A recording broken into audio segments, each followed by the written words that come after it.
Can you hear me? Hello? Okay.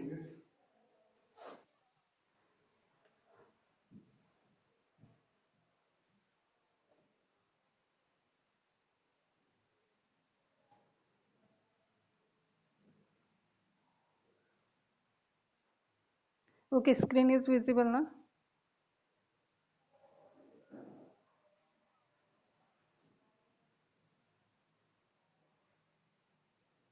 Okay, in last lecture we have completed acute maxillary sinusitis and today's topic is acute frontal sinusitis. Okay, it is very less common than maxillary sinusitis. Maxillary sinusitis is very common. Okay, it is a very common condition, but for frontal sinusitis is less common and other sinuses they are seldomly affected. So the etiological factors of acute frontal sinusitis, etiology is similar to that of the maxillary sinusitis. Okay, the etiological factors are same. Now tell me what are the etiological factors of maxillary sinusitis?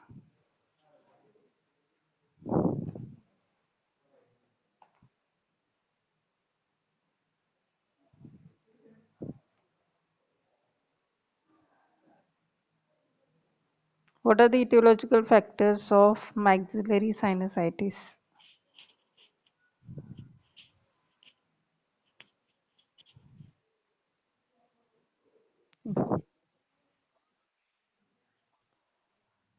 Okay, what are the predisposing factors?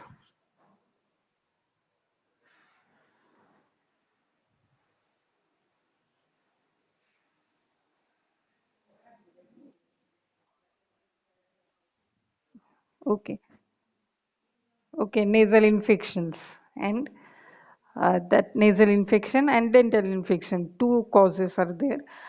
So nasal infection include nasal obstruction, nasal allergy, some habits, swimming and barotrauma, etc. So these factors like the nasal infection, common cold, influenza, nasal obstruction that is DNS, hypertrophic turbinates, polyps, etc., or any new growth that obstruct the drainage of sinus, or nasal allergy, or forcible blowing of nose. That is one of the habit. So these are the factors. They are same in acute frontal sinusitis also. Okay. And another cause of acute maxillary sinusitis is dental infection. But in frontal sinusitis, dental infection cannot be the cause of frontal sinusitis. So dental infection will not cause acute frontal sinusitis.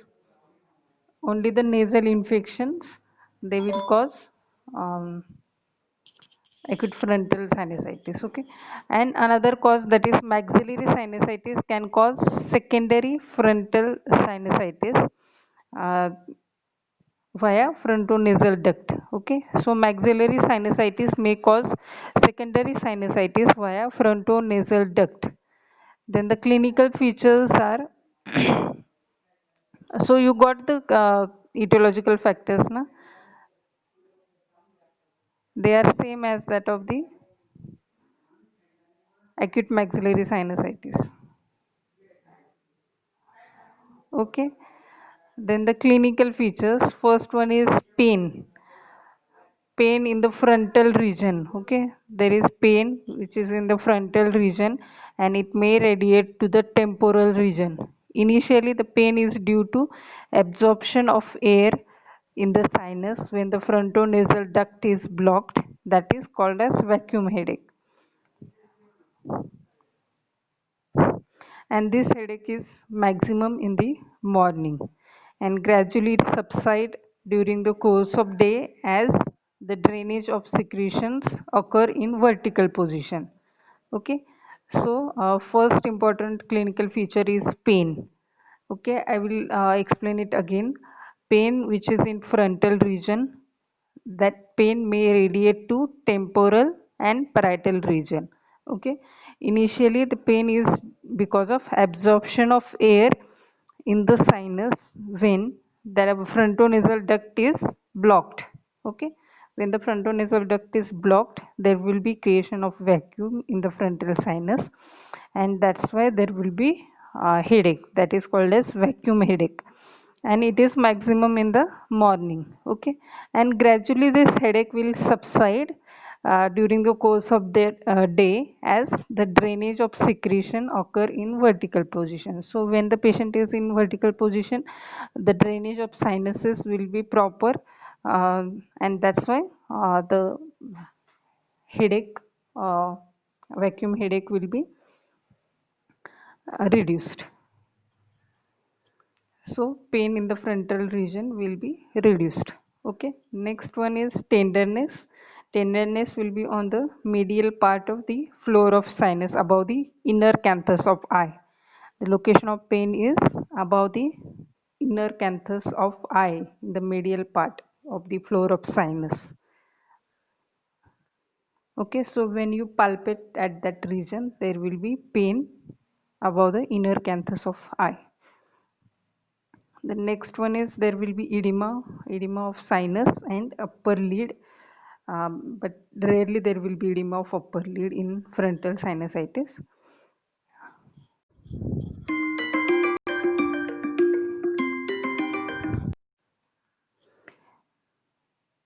Okay, then there is a test, that is posture test.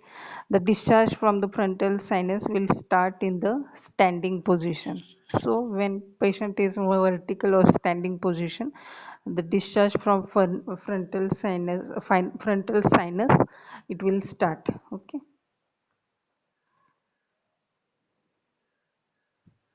Then the differential diagnosis. First one is ophthalmic headache. Mainly, this ophthalmic headache is mainly in the evening when the eyes are tired. Okay, and we have seen in the headache, the headache from the frontal sinusitis is mostly in the morning. That is because of blockage of frontonasal duct, and as the day passes, uh, patient will be comfortable, or the pain is reduced. Okay, in acute frontal sinusitis. And in ophthalmic headache, headache is mostly in the evening as the eyes becomes tired. Okay, the next differential diagnosis is migraine. In migraine, headache is frontal, but nasal cavity is normal. Then nausea and vomiting is present, and patient is relieved after vomiting. In, in condition of migraine, there will be no nasal symptoms. So nasal symptoms are absent, nasal cavity is normal, but the headache is accompanied with nausea and vomiting, and patient gets relieved after vomiting. So that is the differentiating point. Next one is complications. Complications of acute frontal sinusitis, that is osteomyelitis, that is necrosis and sequestration of sinus. The next one is orbital complications. They are rare. Then some intracranial complications are there due to erosion of posterior plate of the sinus, and it results in extradural abscess or subdural abscess or meningitis or frontal lobe abscess. So these are the complications. First complication is osteomyelitis. Second one is orbital complications, but they are rare because of frontal sinusitis. And third one is intracranial complications like extradural or subdural abscess, meningitis, and frontal lobe abscess. Then lastly, the conservative treatment of acute frontal sinusitis. The conservative treatment is same as that of acute maxillary sinusitis. What is the treatment of maxillary sinusitis? What's the treatment of acute maxillary sinusitis?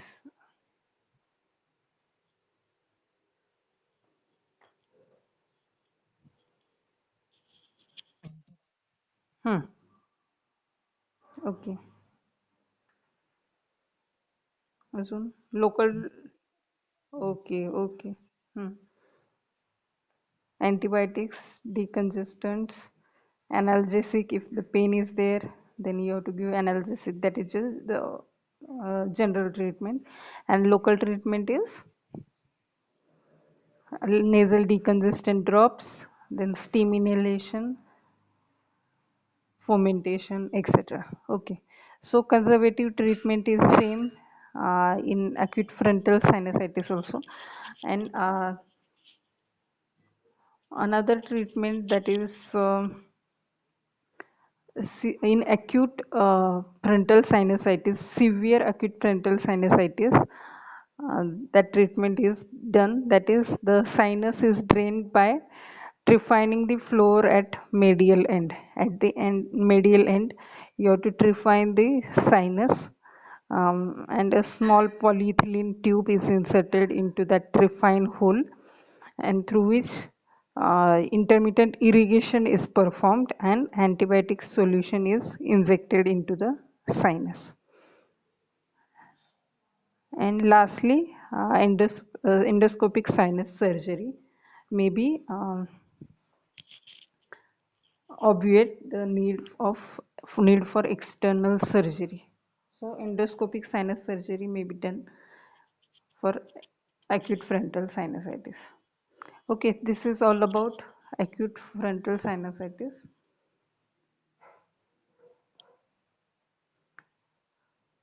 Next is diseases of throat. We will move towards the diseases of throat. Nose is completed. Ear and nose, both the topics are completed. The next one is diseases of throat. So first topic from diseases of throat is tonsillitis.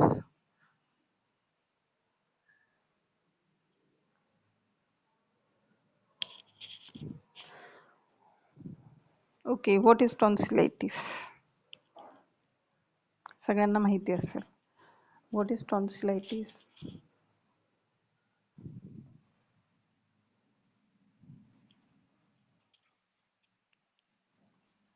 Okay. Hmm. Hmm. Okay, ठीक है. So the first topic from diseases of throat is acute tonsillitis. It is one of the most common infection in day-to-day practice. So the definition of acute tonsillitis is acute generalized inflammation of tonsils accompanied by inflammation or infection of pharynx. Okay, it is a acute generalized inflammation of tonsils accompanied by infection of pharynx. Okay, that is the definition. Then the etiological factors are age group affected is it is frequent up to 15 years of age, but it has no age limit, but frequently it can be seen up to the 15 years. Both the sexes are equally affected. Then the predisposing factors. There are endogenous factors and exogenous factors. So first, the endogenous factors.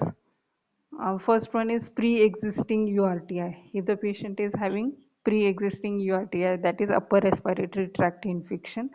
If the patient is having upper respiratory tract infection, there are more chances that patient will have acute tonsillitis. Then second is pre-existing chronic tonsillitis. If the patient is already suffered from tonsillitis or he is having chronic tonsillitis or sinusitis also, then patient is predisposed to have acute tonsillitis. Next one is post-nasal discharge due to sinusitis. In sinusitis, there is post-nasal discharge. Okay, that post-nasal discharge will infect the tonsils or infect the throat also, and that's why patient will have acute tonsillitis. Next one is residual tonsillar tissue after the tonsillectomy. Even after tonsillectomy, if there is residual of tonsillar tissue, if the tonsillar tissue is there, then that may also get infected and patient will have tonsillitis. The next predisposing factor is general lowering of resistance. If the patient's resistance is low, then he will have acute tonsillitis. Then exanthematous diseases may cause acute tonsillitis. Exanthematous diseases like, which are the exanthematous diseases?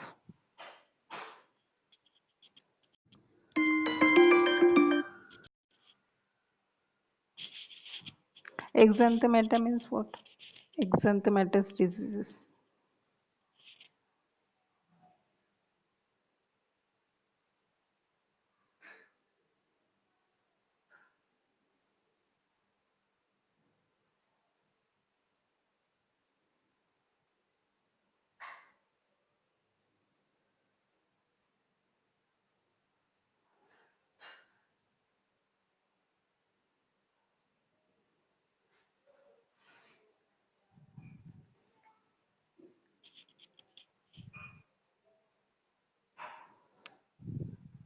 No idea.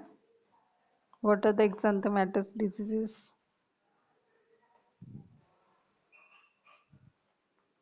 Okay, tell me tomorrow what is exanthemata or exanthematous diseases, etc. Okay, that is the homework. The next one is blood dyscrasias. There will low resistance due to a granulocytosis or leukemia or Hodgkin's disease. So resistance of the patient is low, then patient will have acute tonsillitis. So these are the endogenous factors.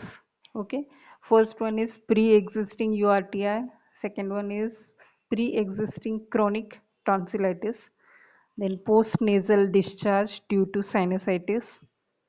The next one is residual tonsillar tissue after tonsillectomy. Then lower resistance of patients in exanthematous diseases or in blood dyscrasias like granulocytosis or leukemia or Hodgkin's disease. These are the endogenous factors. Next one is exogenous factors. Exogenous is from outside the body. First one is ingestion of cold drinks, cold food that will directly cause the infection, or they will lower the resistance by vasoconstriction. Okay, ingestion of cold drinks and cold foods may directly cause infection due to reduced resistance by vasoconstriction.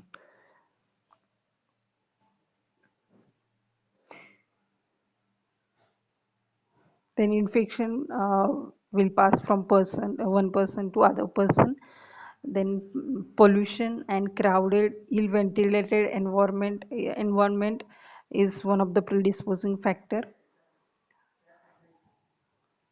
Okay, so infection from one person to other is, that is contagion from other persons will cause infection.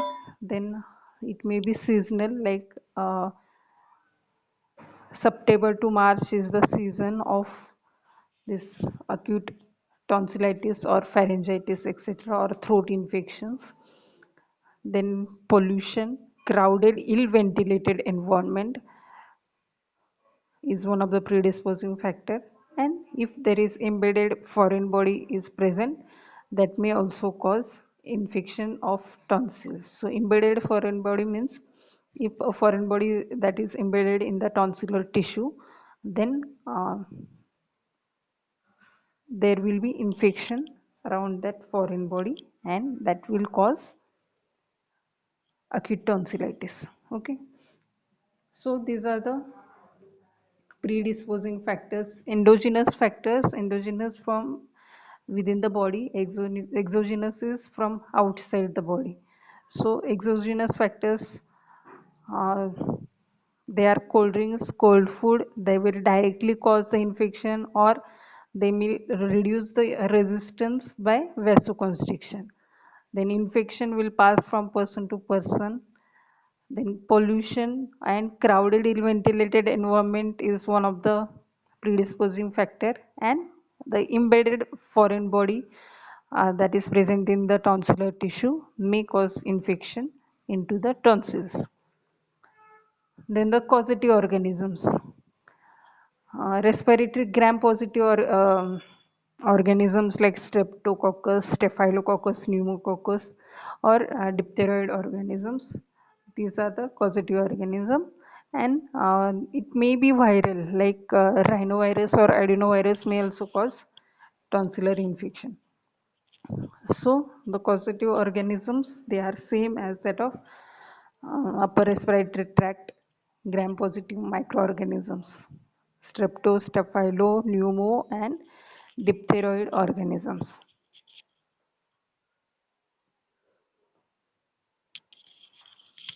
So is there any difficulty in etiological factors? Any difficulty?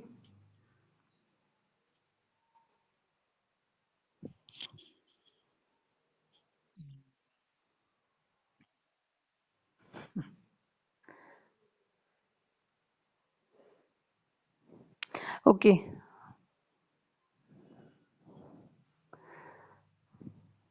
okay, well, I will repeat once again. Age group that is affected is it is more frequently seen up to 15 years. Both the sexes are equally affected.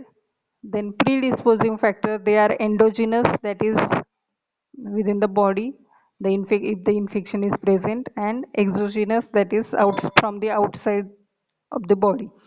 Endogenous is if the patient is having pre-existing URTI, if the patient is suffered from upper respiratory tract infection, he is more prone for having acute tonsillitis. Then next one is chronic pre-existing chronic URTI or chronic tonsillitis. If the patient is a patient of chronic tonsillitis, he will suffer from acute tonsillitis because of any weather changes or ingestion of cold drinks or cold food, etc. So he will have acute tonsillitis frequently. The next one is post-nasal discharge due to sinusitis. Okay, in sinusitis, the most important clinical feature in sinusitis is there will be post-nasal discharge. Okay, that post-nasal discharge will cause throat infection as well as tonsillar infection. Then residual tonsillar tissue after tonsillectomy. Tonsillectomy करने के बाद भी if there is any residual tonsillar tissue is present, then that may get also infected and patient will have tonsillitis. Then if the general resistance of the patient is low, in diseases like exanthematous diseases or in blood dyscrasias like granulocytosis or leukemia or Hodgkin's disease. In those conditions, the resistance of the patient, body resistance of the patient is low. That's why patient will easily suffer from all these conditions. Then exogenous factors, that is ingestion of cold drinks or cold food, that will directly cause the infection. Okay, it will directly cause infection or it may lower the resistance or it will reduce the resistance of the patient by vasoconstriction. Then next one is contagion, that is infection may pass from person to person. The next factor is pollution, and crowded, ill ventilated environment is one of the predisposing factor. And last one is foreign body. If there is foreign body that is embedded in the tonsillar tissue, that may also cause tonsillar infection. And lastly, the causative organism, same as that of the organisms of upper respiratory tract infection, the gram-positive microorganisms like Strepto, Staphylo, Pneumo, or diphtheroid organisms. Okay, next point is pathological types. There are two types: acute parenchymatous tonsillitis and acute follicular tonsillitis. So first type is acute parenchymatous tonsillitis. There are only the tonsils are only enlarged and congested. You can see the diagram. The tonsils are enlarged and congested. They become red. Okay, red and congested. And in acute follicular tonsillitis, these are the diagrams for acute follicular tonsillitis. The crypts are studded with pus, and it stand out as multiple yellow spots on red congested tonsils. Okay, the tonsils are red congested, and there will be pus points. You can see the yellowish colored spots on the red congested tonsils. So the crypts of tonsil, they are studded with pus. Okay, so you can see in acute follicular tonsillitis there will be yellowish spots that are present on red congested enlarged tonsils. So these are the two types of acute tonsillitis: acute parenchymatous and acute follicular tonsillitis. Parenchymatous means only the tonsils are enlarged and they are congested. Tonsils are enlarged and congested. And in follicular tonsillitis, they are enlarged, congested, they are red, but there will be yellow spots you can see on the tonsils, and those yellow spots are because of presence of pus. Okay, the crypts of the tonsils, they are studded with pus. So you can see the yellow spots on the spots on the tonsils. Okay, so these are the two pathological types of tonsillitis.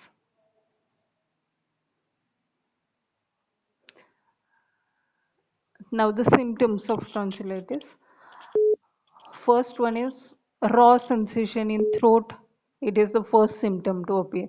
Okay, patient will tell you there is rawness in the throat. Then there will be pain in the throat which aggravate on swallowing, and it may be referred to the ear. First symptom is raw sensation, that is sensation of constriction. Constriction sensation will be there. Then second symptom is pain, which is in the throat and it aggravates by swallowing. And this pain may be referred to ears. Okay, there will be constant desire to swallow because of excessive salivation. There will be excessive salivation, so patient will have a desire to swallow, constant desire to swallow. Then third symptom is refusal to eat, and this refusal to eat is because of odynophagia, that is pain when swallowing. Odynophagia is pain while swallowing. Okay, the pain may be felt in the mouth or in the throat, and it can occur with or without difficulty in swallowing.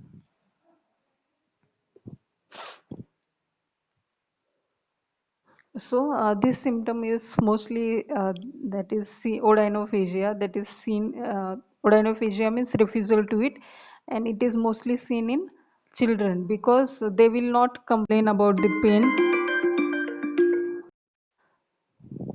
Children will not complain about the pain, but they may refuse to eat. Okay, and that refusal to eat, that is because of odynophagia, that is pain when swallowing. Then the voice, next symptom is voice may be thick, it may become muffled due to thick secretions and difficult movement of palate. Okay, because of congestion and edema and enlarged size of tonsils, there will be um, uh, the movements of palate will be difficult. So the voice may become thick and it may become muffled. That is because of thick secretions. The secretions are thick, as well as there will be difficulty in movements of palate because of pain and enlarged tonsils. Okay. The next one is jugulo-digastric lymph nodes may be enlarged and painful. So if you palpate the lymph nodes, uh, then the jugulo-digastric lymph nodes, they are enlarged and painful. Next one is constitutional symptom, that is malaise, fever, headache that are present, and there will be tachycardia. So the duration of acute tonsillitis is 4 to 6 days. Okay, these are the symptoms of acute tonsillitis. First is raw sensation in the throat, that is sensation of constriction, that is the first symptom to appear. Then patient will complain of pain in the throat, and the pain in the throat will aggravate while swallowing. Okay, and this pain may be referred to ear. Then there will be refusal to eat. Patient will refuses to eat because of odynophagia, that is pain while swallowing. The pain may be felt in the mouth or in throat, and it can occur with or without difficulty or in swallowing. So pain is a important symptom. The next one is voice, which may be thick and muffled due to thick secretions and difficult movement of palate. Then the lymph nodes, those are enlarged, are jugulodigastric lymph nodes. They are enlarged and painful. And obviously, there will be constitutional symptoms like fever, malaise, headache, and there will be tachycardia. So the duration of these symptoms will be about 4 to 6 days. These are the symptoms. Now the signs of acute tonsillitis.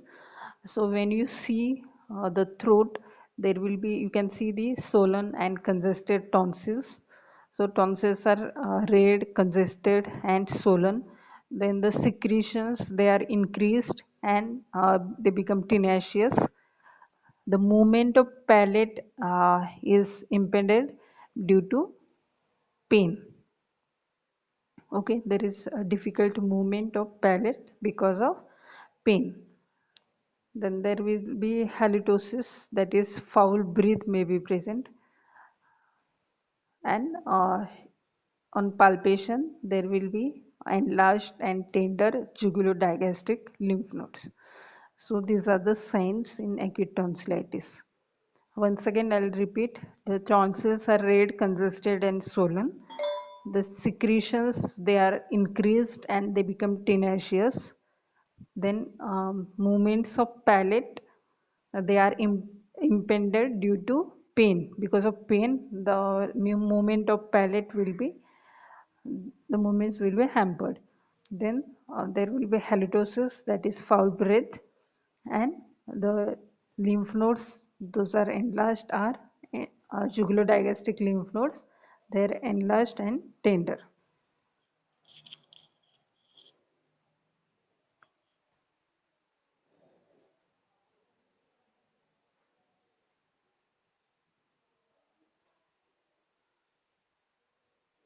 Next is differential diagnosis, which are the conditions we have to differentiate with tonsillitis.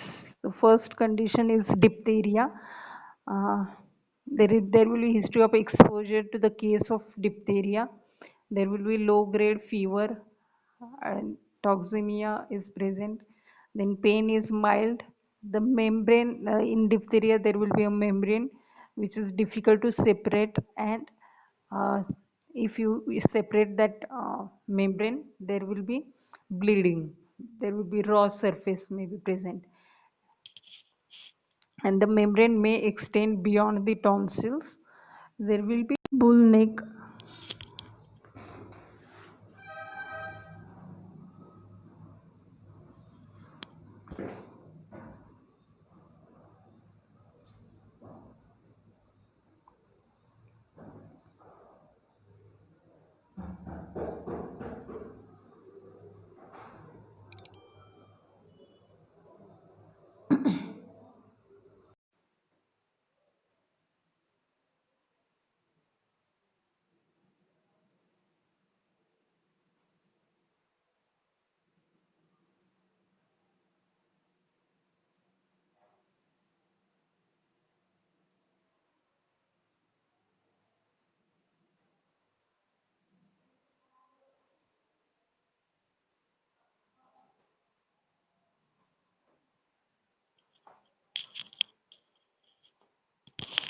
So first condition to आवाज येतोय?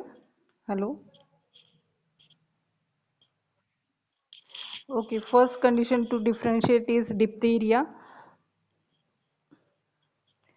There will be history of exposure to the case of diphtheria.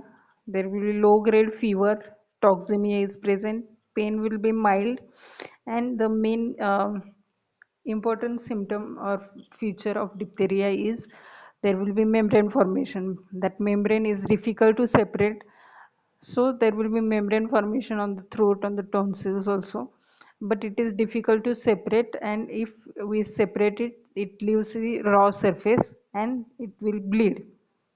That will bleed. Then membrane may extend beyond the tonsils and there will be bull neck. These are the clinical features of diphtheria. Next one is Vincent's angina.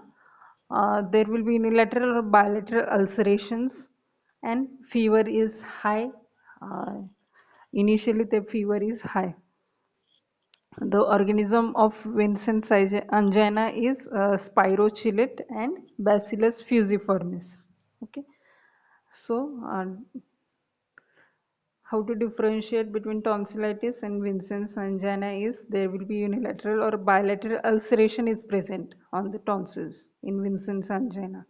A fever is high grade initially, and the causative organism of Vincent's angina is Spirochilid and Bacillus fusiformis. The next condition is quinsy or peritonsillar abscess. Quinsy is also called as peritonsillar abscess. There will be severe pain. Mostly it is unilateral and swelling of anterior pillar and edema of vulva is there. Okay, there will be severe pain, unilateral affection, and there will be edema of vulva. The next condition is thrush or moniliasis. It is a fungal infection that is caused by Candida albicans, affects the children and debilitated adults. There will be white curd-like patches in the throat. So thrush or moniliasis, it is a fungal infection caused by Candida albicans. It affects mostly infants and the debilitated adults or weak persons, and the lesion that is seen in the throat, that is white curd like patches will be seen on the throat. Then herpes, which is painful, there will be single or multiple ulcers that you can see with rawness. Okay, in herpes there will be painful single or multiple ulcers are seen with rawness. The next condition is infectious mononucleosis. There will be high monocyte count, and this is mostly seen in young adults. Lymph nodes on other parts of body may be affected, and specific antibodies in blood can be detected in infectious mononucleosis. Next one is scarlet fever. It will resemble acute tonsillitis. There will be streptococcal infection with punctate erythematous rash, and there will be strawberry tongue.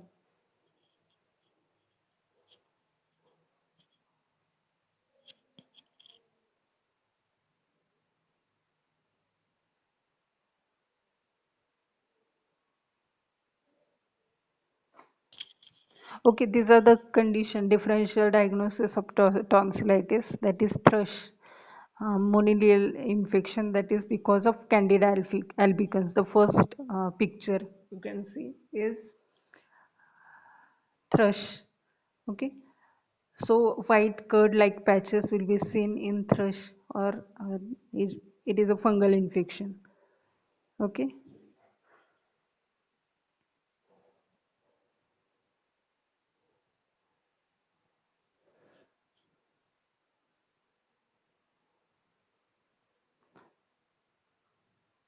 so these are the differential diagnosis of tonsillitis: diphtheria, Vincent's angina, quinsy or peritonsillar abscess, thrush, herpes, infectious mononucleosis, and scarlet fever. These are the pictures of thrush or monilial infection because of fungal infection, that is because of Candida albicans. Okay, now the complications of tonsillitis. First complication is quinsy, that is peritonsillar abscess. Tonsillar and peritonsillar abscess in adults, that is quinsy, that is one of the complication. Next one is laryngeal edema. So this acute tonsillitis may cause laryngeal edema mostly in children. The next complication is parapharyngeal or retropharyngeal abscess. Uh, Acute tonsillitis rarely cause parapharyngeal or retropharyngeal abscess. Then there will be acute otitis media.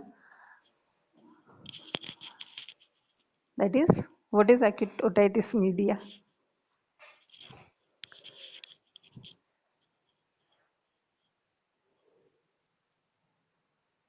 What is acute otitis media?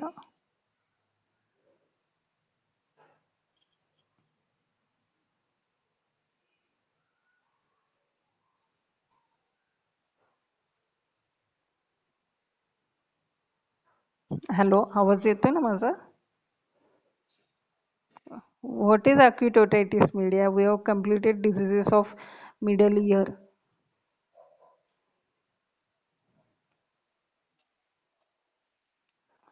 Middle ear, infection of middle ear. Okay.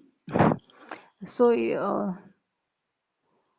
acute tonsillitis is one of the cause for acute otitis media. So, one of the complication of acute tonsillitis is acute otitis media. Then septic focus, it may aggravate the rheumatism, subacute bacterial endocarditis, and acute nephritis. So it acts as a septic focus. The organism, the causative organisms, those are streptococcus. They may also this acute tonsillitis will act as a septic focus, and they will aggravate the conditions like rheumatism or subacute bacterial endocarditis and acute nephritis. And lastly, chronic tonsillitis following the repeated attack. If the patient is frequently, if patient is having frequent attack of acute tonsillitis, then patient will have chronic tonsillitis. Okay. So these are the complications. Quinsy, that is peritonsillar abscess, tonsillar or peritonsillar abscess, then laryngeal edema, then parapharyngeal or retropharyngeal abscess, acute otitis media, and it acts as a septic focus for rheumatism, subacute bacterial endocarditis, and acute nephritis. And lastly, chronic tonsillitis, it is one of the complications. Okay. Now, what will the treatment? What will be the treatment for acute tonsillitis? बोलो अभी treatment क्या होगा tonsillitis का?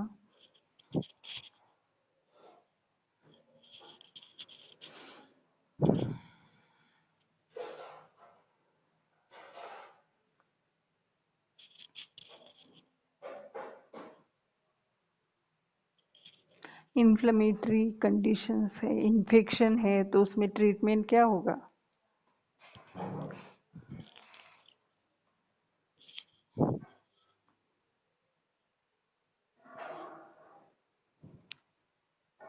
What are the clinical features? Clinical features क्या है उसके?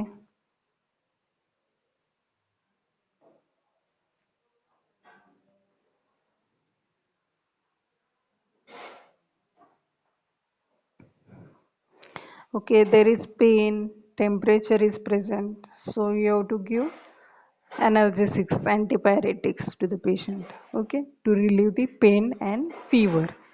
So you have to give analgesics. Then as there is infection, you have to give antibiotics. Then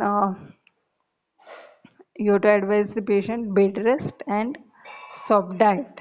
Okay, so treatment is bed rest, soft diet, antibiotics are given. Acute tonsillitis will respond promptly to the most of the antibiotics. Okay, then analgesics to relieve the pain and pyrexia. Then you have to give warm saline gargles for soothing, and lozenges are given with local anesthetic action. Lozenges are given for local anesthetic action, and that may be comforting. So that is the treatment for acute tonsillitis. When there is any throat infection, acute tonsillitis, when there is infection and swollen tonsil, congested red tonsils, then uh, you have to give, and as there is pain, you have to give analgesics, pain and for temperature or pyrexia. Then antibiotics are given, then warm saline gargles, they are given for soothing, and lozenges are given, and that will act as local anesthetic. Okay, and you have to advise the patient bed rest and soft diet. Okay, this is all about acute tonsillitis. Any difficulty? Is there any difficulty?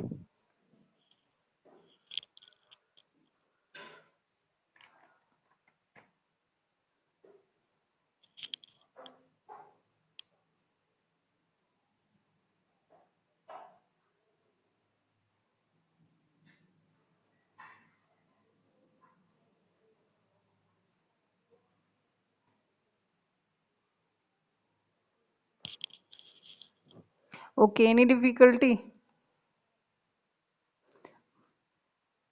बोलो, homework क्या दिया है आज?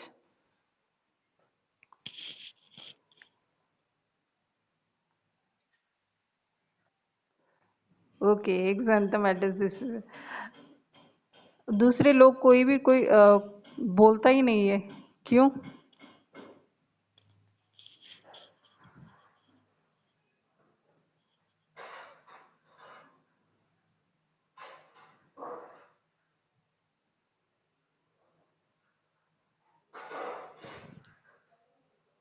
Is there any difficulty?